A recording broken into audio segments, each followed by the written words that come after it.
ভালোবাসা মানে এটা নয় যে জীবনে একটা হ্যান্ডসাম বয়ফ্রেন্ড কিংবা একটা সুন্দরী গার্লফ্রেন্ড থাকতে হবে। ভালোবাসা মানে তো এটাই যে জীবনে আমাদেরকে বুঝতে পারার মতো একটা মানুষ থাকা দরকার, যাকে দেখে যার আচরণে মনে হবে যে হ্যাঁ, এই মানুষটাই আমার জন্য পারফেক্ট।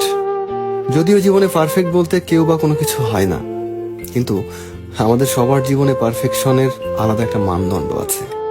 রিলেশনশিপে পারফেকশন মানে এমন একজন মানুষ খুঁজে পাওয়া যে তোমায় যত্ন করবে, কেয়ার করবে, আগলে রাখবে, তোমার ভালো খারাপ সবকিছু বোঝার চেষ্টা করবে এবং তোমায় রেসপেক্ট করবে। পারফেকশন তো সেটাই যেখানে মানুষ বোঝার ক্ষমতা রাখে, যে তোমায় পেয়ে সন্তুষ্ট থাকবে, গর্বিত হবে, অন্য মানুষকে তোমার উদাহরণ দিবে, কাউকে তোমাদের মাঝে কখনো আসতে দিবে না, তৃতীয় কোনো ব্যক্তিকে তোমার থেকে বেশি প্রাধান্য দিবে না, যে তোমাকে সেভাবে ভালোবাসবে তুমি আছো যেমন, তুমি যেমন তোমাকে সে সেইভাবেই গুছিয়ে নিবে, যে কিনা তোমার এটা উপলব্ধি করাবে যে তোমার কষ্টের দিনে তোমাকে কিভাবে কমফোর্টেবল ফিল করানো যায়। জীবনে পারফেক্ট মানুষ তো সে যে শুধু তার প্রিয় মানুষটাতে আসক্ত, যে জানে রাগের মাথায়ও প্রিয় মানুষটিকে সম্মান করতে হয়।